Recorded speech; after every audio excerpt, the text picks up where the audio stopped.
Shalom, selamat pagi, salam sehat dan salam sejahtera buat umat-umat yang diberkati oleh Tuhan dimanapun kita berada pada pagi hari yang indah ini. Di mana juga kita kembali lagi akan disegarkan oleh perenungan akan firman Tuhan sebelum mengawali akan setiap aktivitas, bahkan pekerjaan-pekerjaan, pelayanan-pelayanan yang kita lakukan di sepanjang hari ini. Mari kita berdoa.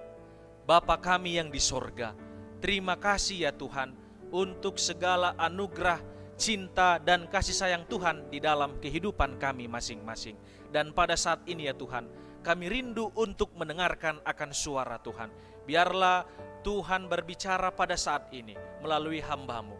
Dan juga kami membutuhkan akan pertolongan Rohul Kudus Tuhan, agar kami bisa mengerti, memahami, bahkan juga menyampaikannya sesuai dengan kebenaran firman Tuhan. Terima kasih ya Tuhan, di dalam nama Yesus kami sudah berdoa. Amin. Perenungan kita pada pagi hari ini, judulnya ialah di dalam Tuhan ada kemenangan. Umat-umat Tuhan yang terkasih, di dalam kehidupan kita ini pasti kita selalu mau ada kemenangan di hari-hari yang selalu kita lalui, bahkan yang akan kita lalui ke depannya. Tidak ada kita sebagai umat-umat yang percaya kepada Tuhan yang tidak mau mendapatkan akan kemenangan tersebut. Ayat intinya terdapat di dalam Yesaya pasal yang ke-40, ayatnya yang ke-31 bunyinya.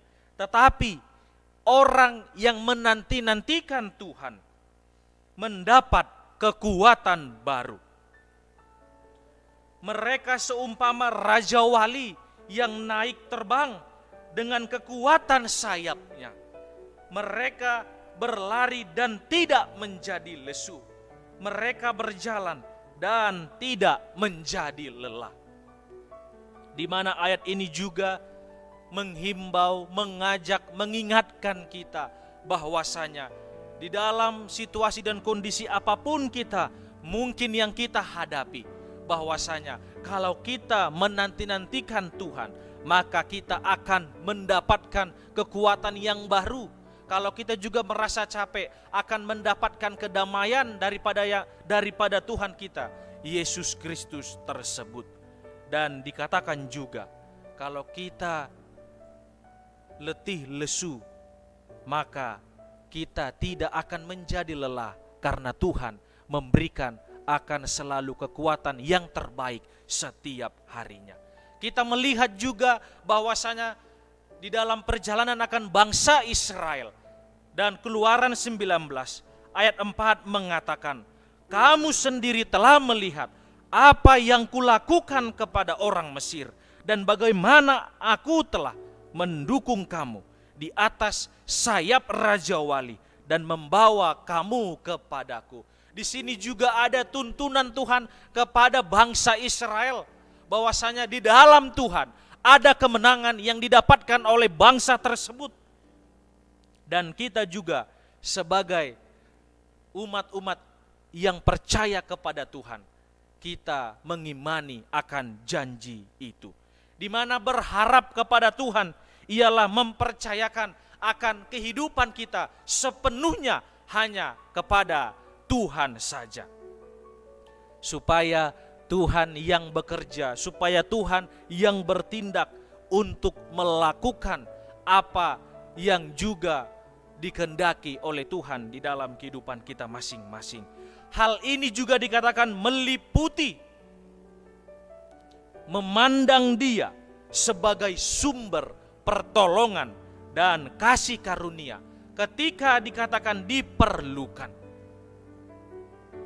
Kita juga merasa diri kita adalah manusia yang lemah, manusia yang tidak berdaya. Maka daripada itu setiap saatnya, setiap waktunya kita membutuhkan pertolongan yang berasal daripada sorga. Orang yang dikatakan berharap kepada Tuhan akan diberikan pengharapan, akan diberikan kemenangan, akan diberikan juga janji-janji berkat yang berasal daripada Tuhan. Yang pertama ialah bahwasanya kekuatan Allah untuk menyegarkan mereka di tengah-tengah kelelahan kita, di tengah-tengah juga kelemahan kita, di tengah-tengah juga penderitaan kita, dan seterusnya, yaitu di dalam pencobaan-pencobaan yang kita hadapi, yang kita alami, dan yang akan kita lalui. Dan yang kedua, apa yang dijanjikan Tuhan kepada umat-umat yang berharap kepada Tuhan, bahwasanya kemampuan untuk mengatasi akan setiap persoalan-persoalan mereka, dikatakan bagaikan raja wali yang terbang naik ke langit, bahwasanya kita sanggup untuk bisa menyelesaikan akan situasi dan kondisi tersebut. Walaupun satu sisi bisa jadi kita merasakan bahwasanya kita tidak sanggup, tetapi Tuhan yang akan menyanggupkan kita. Dan yang ketiga ialah bahwasanya kesanggupan untuk berlari secara rohani tanpa merasa lelah dan terus berjalan maju tanpa merasa letih. Karena apa? Karena apabila Allah menangguhkan pertolongannya dan memberikannya kepada kita, dan Allah juga berjanji kepada umat-umatnya bahwasanya jikalau umatnya dengan sabar mengandalkan akan juru selamat tersebut, maka Dia akan memberikan apapun yang mereka perlukan untuk menopang mereka senantiasa. Di dalam kehidupan ini kita mau mendapatkan selalu kemenangan-kemenangan tersebut, tetapi kita harus ada di dalam Tuhan. Maka Tuhan akan memberikan hal tersebut di dalam kehidupan kita masing-masing. Biarlah dengan renungan singkat ini menolong kita supaya kita tetap tinggal bersama dengan pokok anggur tersebut dan memiliki hubungan yang erat. Dan setelah itu sorga akan selalu bekerja dan bertindak di dalam kehidupan kita ini. Tuhan memberkati. Amin.